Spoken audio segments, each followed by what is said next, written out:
to Beyond 66, the show. An extension of the Joe Barr Route 66 film project, Beyond 66 is a show about endurance, life after the finish line, setting your own limits as you age, and the making of a film about one extraordinary adventure. On June 2nd, 2026, Joe Barr, 66-year-old Irish ultra endurance athlete, set out to do something no one has ever done before. Attempt a Guinness World Record cycling Route 66 nonstop from Santa Monica, California to Chicago, Illinois. 10 days and 6+ hours later, he arrived at Navy Pier just one day before his 67th birthday. The film is coming, and while we bring it to life, we want to take you behind the scenes, into the making of the film, the story of what it took for Joe and the Bar Ultra team to pull this off, and what life looks like beyond the finish line. I'm one of your hosts, Leslie, producer of the Joe Barr Route 66 film project, and otherwise an entrepreneur, endurance athlete, and self-proclaimed nomadic homebody. I'm joined today by our executive producer and director, Patrick O'Connor, and award-winning writer and director and cyclist, and Matt Wagner, director and brand strategist for the Joe Barr Route 66 film project, creative director, award-winning designer, and endurance athlete. This show is pre-recorded, but we're thrilled to announce that we'll have monthly-ish live conversations with Joe Barr, members of the Route 66 Bar Ultra team, and other special guests. Stay tuned on schedule updates by following us on Instagram and subscribing to our emails through our website at joebarroute66filmproject.com, which is also linked in the show notes. So let's get started. We are officially recording our first Beyond 66 show now. We're live in our pre-recording. So we're so glad for everyone that's out there listening. We're so glad that you're here. You'll have to write and let us know what resonates as you listen, but we're gonna get right to it. So in this episode, we're going to talk here with the filmmaking team about what it was like to make this film, how it came about. And so, Pat, can you tell us a little bit about how this project came about, how you met Joe, how you knew Joe? Yeah, sure. So, as you can tell, I'm a cyclist. Well, I'm a cyclist of a certain age. I'm 63, and the Instagram algorithm knows that about me, and it feeds me content around cycling and around fitness with aging.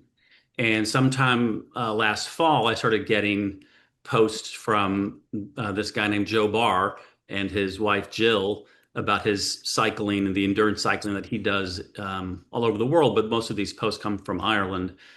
And at the time, I was kind of looking for a new film project. And one of the posts he made on the Instagram account mentioned this idea of attempting to set a Guinness World Record for riding the length of US Route 66.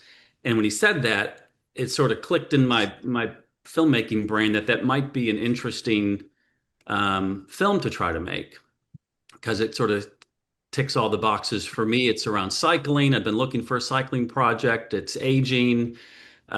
Jill does some really fascinating work in nutrition. Then the Route 66 component of it, it's like it all kind of started adding up to an interesting possible project. So I sent Joe a direct message on Instagram and introduced myself and said, "Hey, would you be willing to have a conversation about making a film about this?" And he wrote back and said yes. And so we probably had, I don't know, 3 or 4 Zoom meetings in the fall, kind of talking about, introducing ourselves to each other in a way and talking about what the film might be. And that led to, more meetings. It led to me bringing, you guys, Matt and Leslie, on board, and ultimately led to us making this film. So it was a fateful Instagram message to Joe that he responded to, which I'm eternally grateful for. So that's how this thing came about. I love that. And as you're telling that story, Pat, I'm realizing that first message was probably not even a year ago yet, was it? Oh no, it was probably like in November. Yeah, it That's was, so wild. sometime in the fall. This thing has happened so fast. I Okay. mean, the films I've made in the past are, years and years in the making, 5 years and 7 years. And this one, if all goes to plan, it will be maybe a year from initial contact, to the film being finished. So Yeah. yeah, a totally different animal this one has been. Yeah. I feel like at some point we'll have to do a show just about that Yeah. accelerated pace for creating a film. So, okay. So, Matt, do you want to go ahead and share a little bit about how your experience getting involved with the film? Yeah, well, my experience as I remember it was getting It wasn't, Matt, it wasn't that long ago. I know, and that's a testament to my memory. Um, I tend to be creative with how I remember things. So, but I think like I remember Pat, you messaging us and saying like, hey, I've got this idea. We've worked with you on I think all of your film. Yeah. I've worked as a designer on all of your films, and Leslie and I have both worked also on outreach and engagement on your last two films. So I always look forward to getting messages from you and seeing kind of what's next or what's on the horizon. And when you sent a message and said, "Hey, as I recall, you had this project that was exciting, but you weren't quite sure how you wanted to go about it, and what I mean, we're asking us what we thought about it, and when you told me what it was, I was just like, oh my God, like this is incredible. And I really wanted you to do the project. Like you hadn't formally, I think, asked us to do it at that point. You were just like maybe picking our brain or talking through Mhm. it. And I was like, I just got obsessed with it. And I got Joe's book and I read it cover to cover. And I think the whole time I was reading it, every time I finished a chapter, I was sending you messages going, Yeah. it could be this, it could be that, it could be this, it could be that. And I was just like so pumped about doing, you doing the film. And then I think I maybe between Leslie and I sending you messages, I think you were kind of like, well, you guys have so, I think you said like, here's a wild idea. Yeah. Would you be interested in co-directing or being a part of the film? And I said, and Leslie, this is where I could get your input. Yeah, I'd love to hear your thoughts on it too. But initially, when you asked us to do it, I said something to Leslie about it, and I was like, I don't know about this because I know just enough about filmmaking that I was like, I can't do that. Like this isn't, I've never done this before. And Leslie, I think in your words, you were a big like F yes, like That, we're gonna that's do my it. memory of it. Is Leslie was like, I have no idea what this is, but the answer is yes. We'll do this with you. Yeah. Yeah. How do you remember it, Leslie? Yeah, that's pretty accurate. And I think the other part of the yes was an invitation because Pat, Joe and Jillian had invited us to come along for the Florida 500 race in February of this year in 2026, and that was a point to point Jacksonville to Key West all in one go. And I think that was when you had invited us to, do you want to be a part of this project and come along on this trip so we can meet them? And that was when I was like, oh yeah, yes.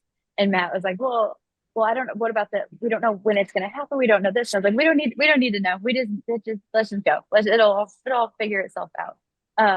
But I think that Matt and I are kind of primed and ready for things like this because we're co-located. We live part-time in the van.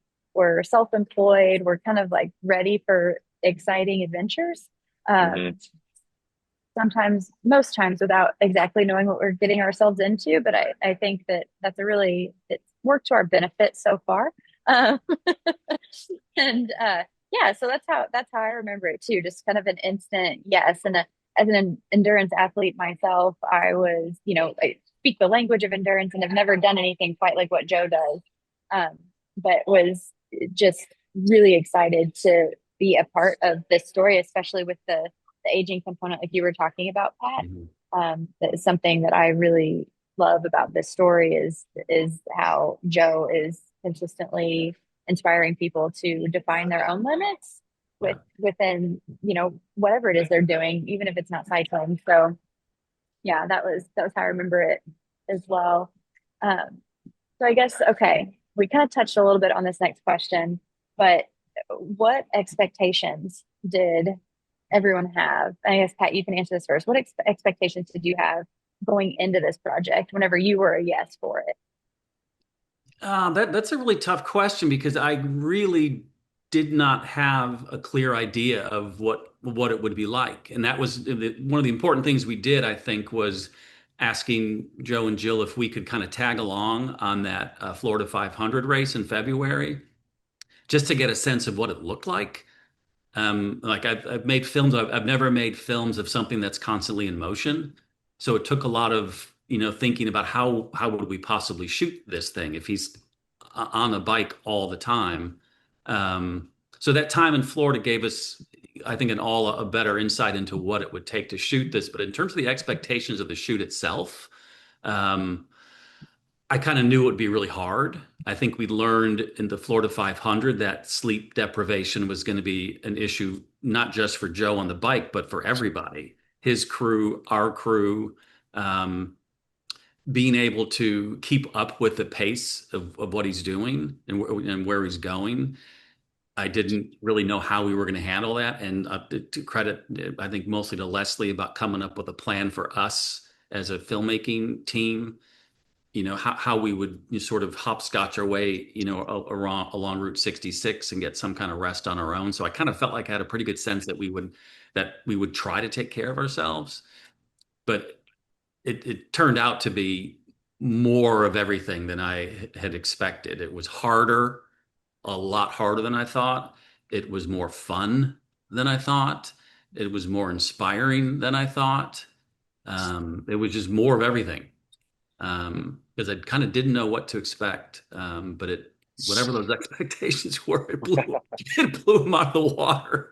Put it that way. In terms of just everything, Yeah. about it was more than I thought it would be. It was emotional. Yeah. It was funny. It was inspiring. It was all the things, as the kids say these days. Mm. Yeah, that's what I was thinking, Pat, as you were saying. I love that description of it was everything but more. And that's kind of how I've described it too. It's like it's everything all at once, all the emotions, the good, the bad, all of it, Yeah. 24/7. Yeah. Even the frustrations were heightened, Yeah.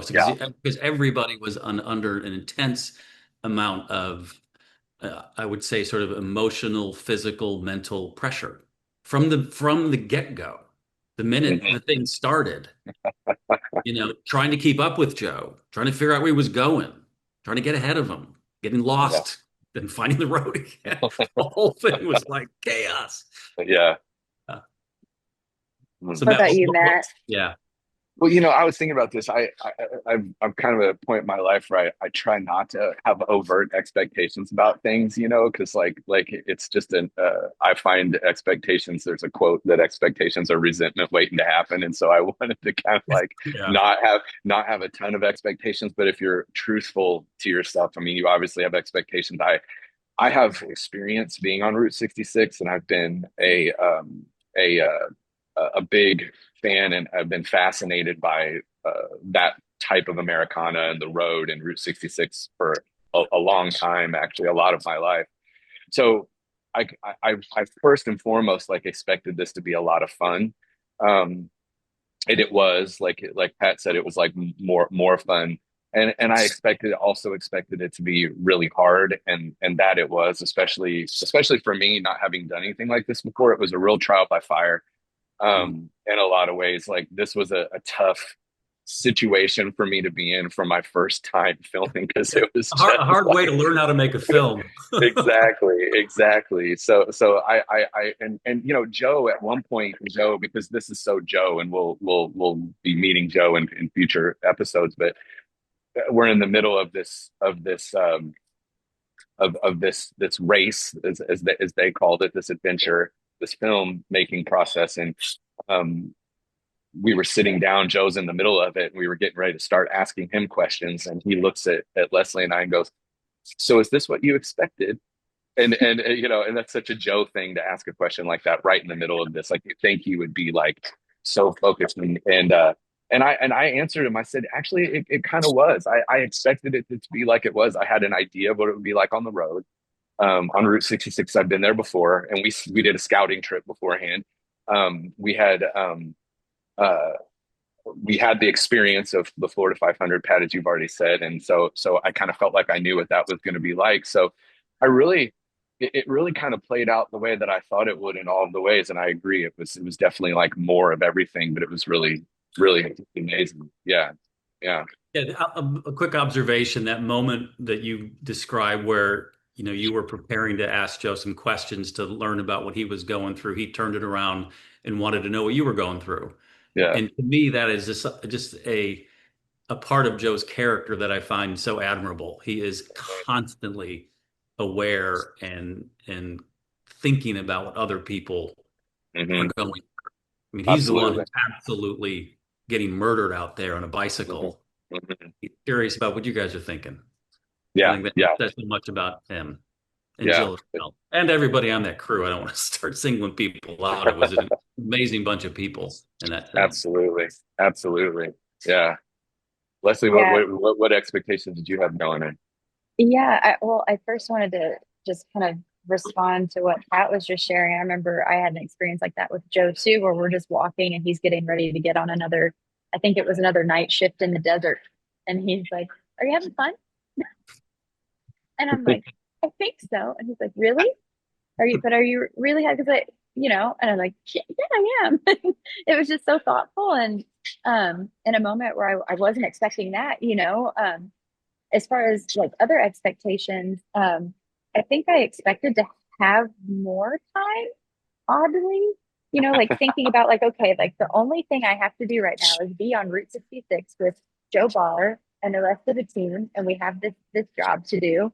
And so I had like all these plans of because I know Matt mentioned we did a scouting trip, which was so good because we were able to get B-roll and check out some of the route and do things like that. But as we were traveling out, I was, quickly realizing that on the way back, a lot of the things I had on the list to do as far as getting B-roll or even like places we wanted to go to catch Joe, I was quickly realizing like we're not gonna have enough time to do all of those things because it takes so much time just to drive from place to place.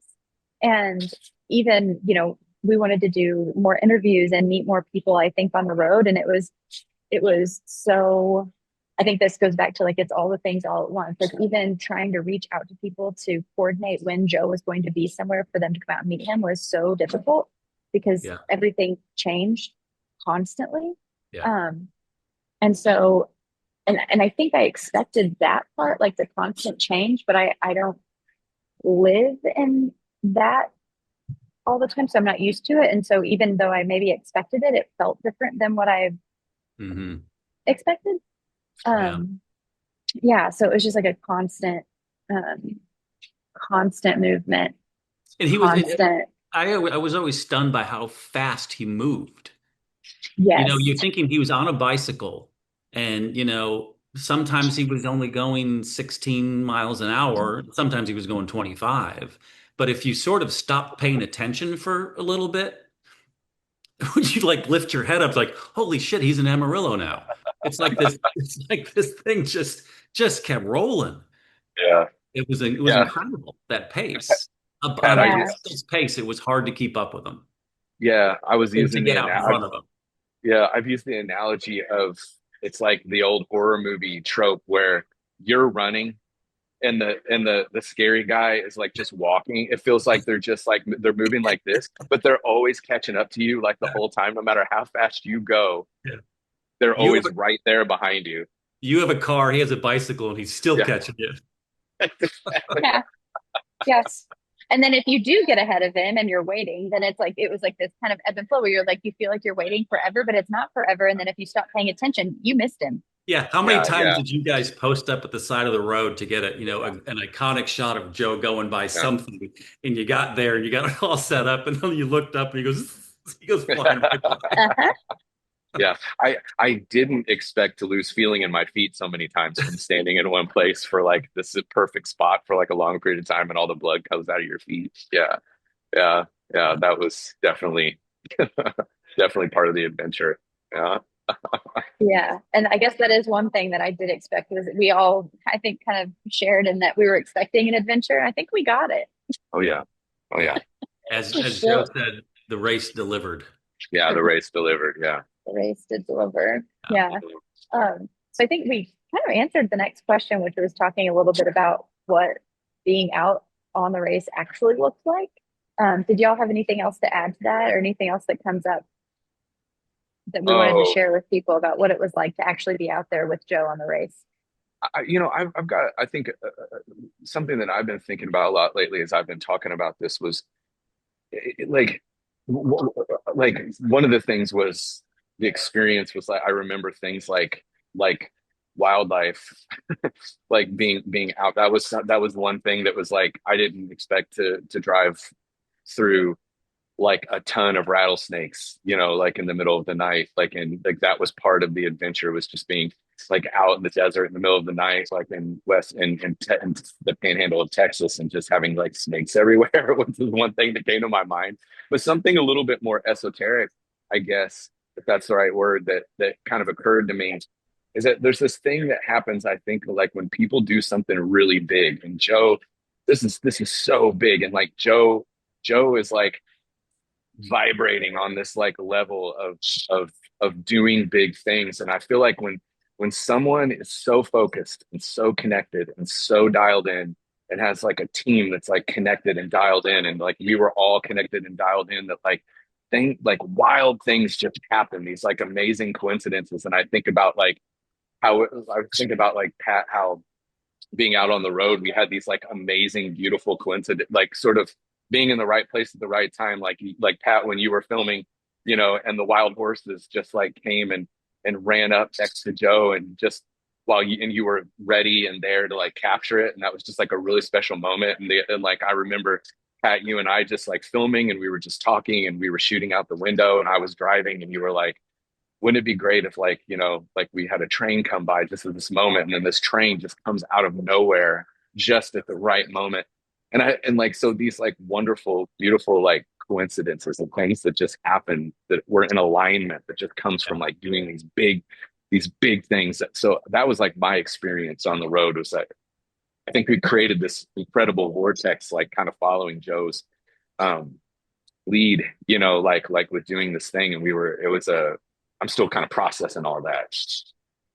Yeah, we've got this sort of running joke now, is that I felt like after a couple days we started manifesting things, Yeah, which, and I'm not a big believer in that notion that if you really want something or think about it enough, it'll happen. I just don't yeah. think that's what happened. But I kind of think it happened here. I mean, this things just, I mean, who knows? You know, we still have to edit the film, and Yeah. my wish is that all of that is in the film. You see that, Mhm, mhm. but and part of it also for me was that Route 66, I've always, had a sort of vague curiosity about it. I've always known it was there. I've been on parts of it at various points in my life, but I didn't really expect that the route itself would kind of have so much kind of magic to it. Like Mhm. people we met at these various places, like the owners of the Baghdad Cafe.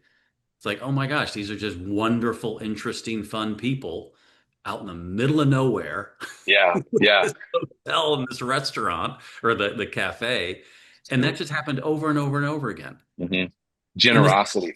yeah, and the generosity, the people we met, were just so kind and so excited to hear about and meet Joe and meet everybody involved with it. And then we had that experience in outside of Springfield where Joe, he was just taking sort of a rest. He would just pull over and the van would pull up, and we happened to be in this, sprawling farmland in central Illinois. And the owners of the farm came out, and they were just the nicest people you would ever meet. I think we spent 45 minutes there chatting with them. And it turns out that Abraham Lincoln stayed in their farmhouse.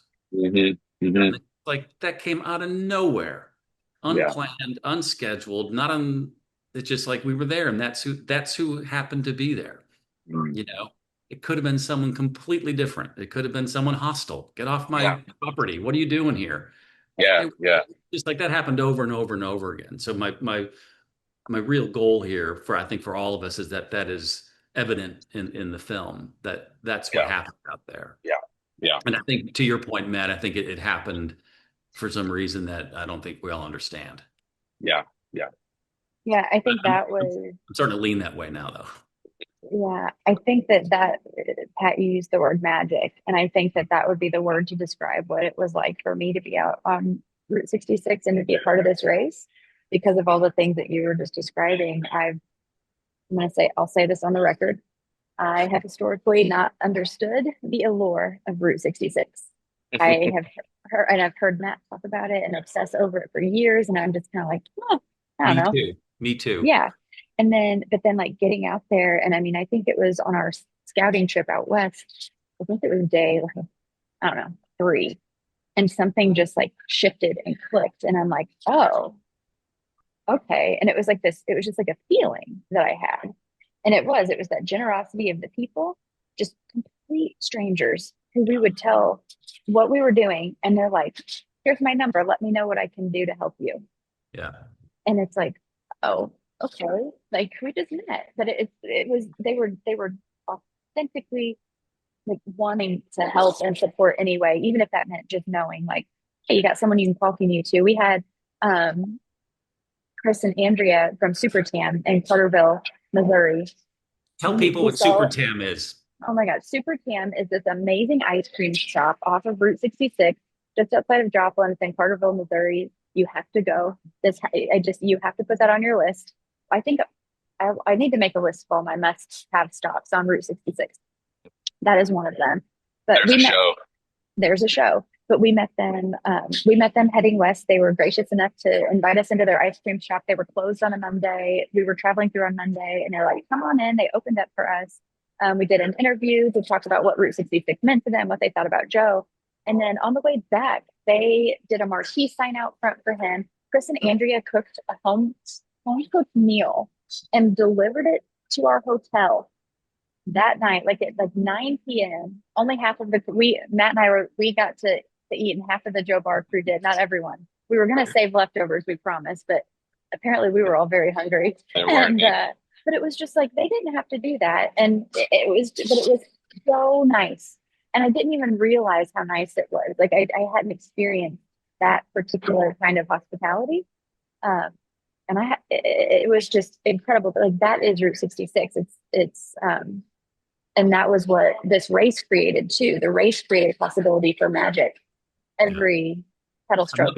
I'm looking forward to when we have Joe and Jill on and they can talk about some of those interactions, because we could spend the next hour talking about these moments.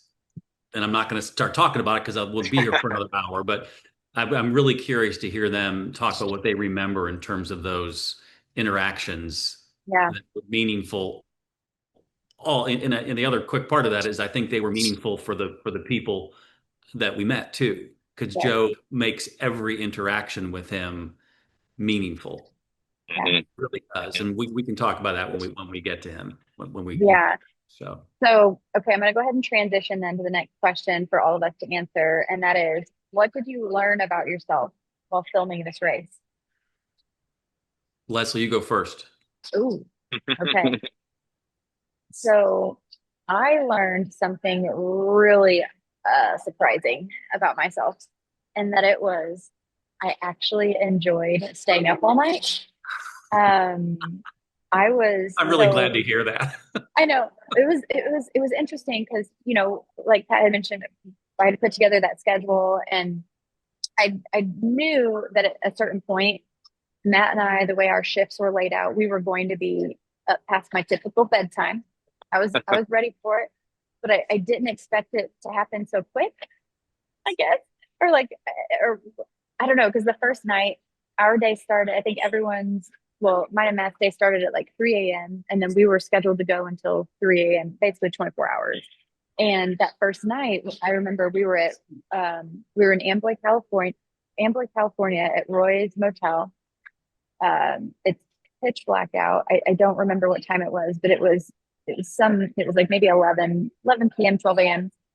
And I'll be real with y'all. I was grouchy. Okay. I was hungry. I was sleepy. I was getting a little angry for no particular reason other than I was just feeling a little, sleep deprived.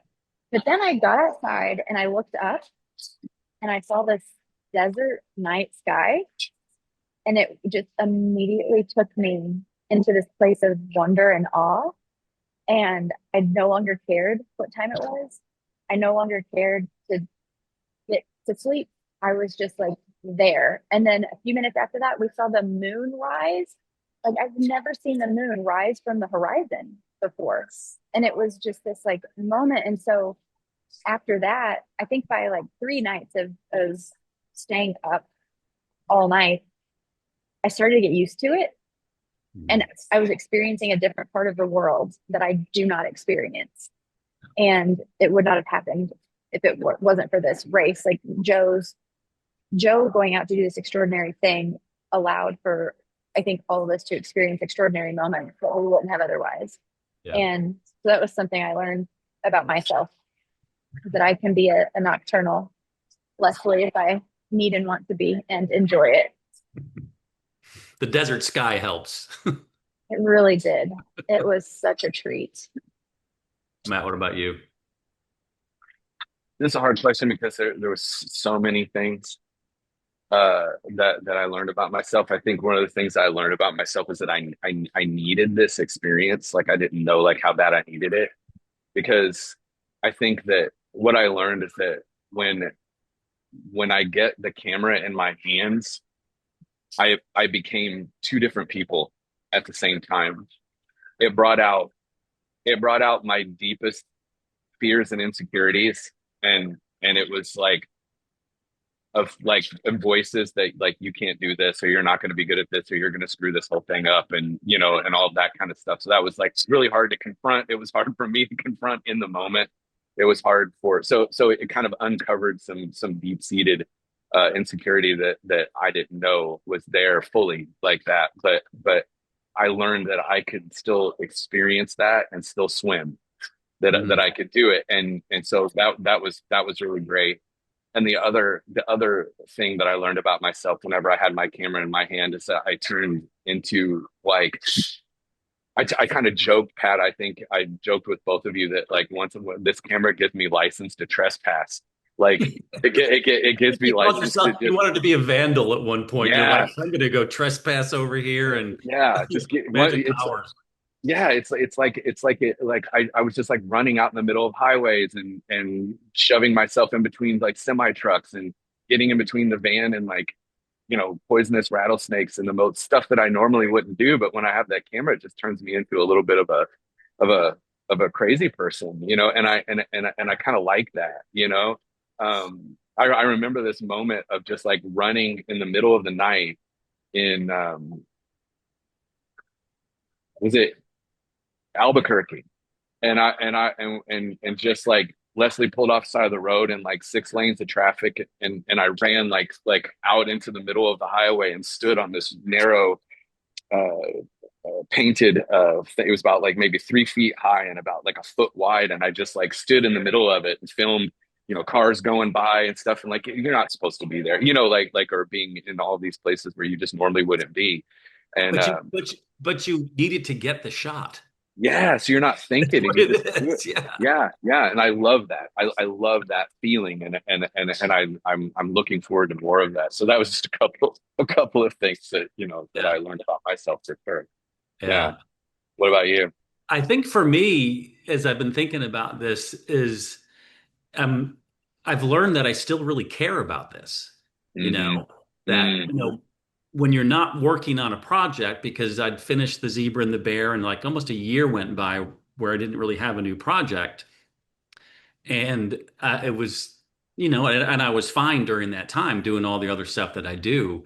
But once we kind of started digging into this thing and then being out there, I just was reminded that I still really care about people and their stories. mm, And I'm endlessly fascinated by them. And to your point, Matt, about having a camera, it just sort of changes your relationship with what you're seeing. mhm, And I crave that, and I really enjoy doing it. And like, and I for a while I thought maybe I wouldn't make another film, because it's really hard work and it costs, time and money, and but being out there with you guys and with Joe and that crew, it was just like, I just love doing this. It was a reminder. I mean, as hard as it was and exhausting as it was a reminder that that's what drives me to do stuff, is really curiosity, and especially curiosity about people, um, like Joe Barr and Jill and his crew, and before that, Amber and Willow and her people, and before that, it's like it just reminded me that that's really what drives me to do these things, yeah. which was good to remember. Mm, Yeah, I yeah. still care. Mm, Yeah. Yeah. And just for everyone listening, I'm going to link in the show notes links to Pat's other films. That Oh, way you can check those out as well. Since especially since we've been mentioning them. Yeah, so okay, that was amazing, y'all. And this is honestly for everyone listening too, like we haven't actually sat down and talked about these things in this way, so Oh, this is really cool. yeah. All right, so I've got one more question, and for all of us before we sign off today from this first episode, and it is, what has life been like for you since we all landed at Navy Pier, which was what, 4 weeks ago or Yeah. 5 weeks ago now? Feels like it could have been a year ago. I know. Also feels like it could have been yesterday. I kind of want to look now. Yeah. For me, it's been a little bit of a blur, because we are on a really accelerated timeline on this particular film, Mhm. for a couple different reasons. And I think when we sort of all went sort of back home for a little bit, it was maybe a day or so of, not doing much film related, but it was for me instantly diving back in and watching footage. Mhm. And then Matt and Leslie were here with me and Pass Christiane for 2 weeks, here in my workspace, and it was pretty much all day long watching footage, creating little sketch string outs of scenes and trying to figure out what the film is, and that's going to be going on for the next couple months. It's just like part two of endurance, ultra endurance filmmaking. It's like we're not done yet. Mhm. We just we've gotten through a big chunk, a really important big chunk of it, but now there's another big chunk of it that requires a lot of intense focus, and now it's like all the different components of making a film are all happening at once. There's the graphic design, there's the soundtrack, there's audience building and engagement, and I'm probably forgetting a million other elements, but it's sort of like all at once, all over again. But now we're, in the moment, we're in our home spaces. Mhm. Yeah. Yeah, I think for me, it's been recovery for sure. Trying to get back into. I mean, we're obviously doing all the. It's been reliving all Yeah. these things through the lens of like watching the footage, So which has also been hard for me because watching footage is like this emotional roller coaster ride of, Yeah. oh damn, I messed that up, or oh this was really better than I thought, or like so it's this sort of like roller coaster ride, but it's been sort of processing all that, the transformational moments, processing through all the footage and thinking about like the planning portion of it and all that has been big. But then also just in my personal life, like I was in a really good place physically, like getting, working out, 4 or 5 times a week and running and riding and all that kind of came to a screeching halt there for the for that duration. So it's now like figuring out who I am Yeah. physically and emotionally and everything sort of after this film, while also just being, like you said, Pat, like this accelerated process is like kind of demanding you pay attention to it, but also like just trying to like also kind of get back into my own rhythm and Yeah. take care of myself and continue to like get back into some kind of a rhythm for myself athletically and creatively, while also keeping an eye on that. So that's what it's been like for me. Yeah. Leslie, how about you? Yeah, I think I relate a lot to what you're saying, Matt. Specifically for me, it's, I mean, while we were out on the road, it literally changed to summertime. And so Yeah. like the energy of the world feels different. I feel different. Um, and Matt and I mean, like Pat had mentioned, we were down in Mississippi, so we've kind of been not really home for longer than a week since the ride between, getting home um and traveling, but that's a pace that we're also used to because of how we have our life set up. And so but it's been interesting. uh I've had a lot of people ask, like, are you caught up on rest yet? And I think that I caught up on rest like pretty quickly. I think my Mhm. body wanted to stay nocturnal. So that took a little bit of shifting because when it was time to go to bed, it was hard for the first couple of nights, but then after that, I mean, I think I had a couple, like, I don't know, 12 14 hour sleeps, and then I was fine. Nice. But yeah, it's been I guess a combination of all the things. And I think right now, entering into this new season with the film is just, I'm excited. I'm really excited. And yeah, grateful for all of you who are listening, coming along with us on this journey. Also, want to just say too, thank you to everybody who's listening, who helped us get to 1,000 followers on Instagram so we could go live. We really, really appreciated that. That was fun too, along the way. So, and we'd also love to hear from you if you're listening to this. What has life been like for you since Joe landed at Navy here? If you were following along, like what are you picking up? What are you training for? We would really love to know. So yeah, Pat and Matt, I think those are all the questions we had for today. Before we sign off, did either of you have anything else that you wanted to share before I announce our next show? I don't know. Just stay tuned. Yeah, We've yeah. got a lot of hard work to do, but I think all of us are feeling pretty optimistic about what we have here. I think we've got something pretty magical. Yeah. Not just a guy in a bike film. Mhm. Yeah. Absolutely. Okay, y'all. So thank you for tuning in to this first episode of Beyond 66, the show. Our next recording will actually be live, so you can be here while we're having the conversation, and we will have Joe Barr himself there to answer questions. If you have questions you'd like to submit in advance, please do so, or you can just join live and ask them during the conversation. There's a link to register in our bio on Instagram. There's a link to register on our website, and I'll link all that in the show notes, a place to register. If you want to stay up to date on everything that's happening with the film, you can subscribe to our newsletter or follow on Instagram or YouTube. So thank you so much for joining us, and we'll see you next time. Thanks, everybody. See you guys later. Bye.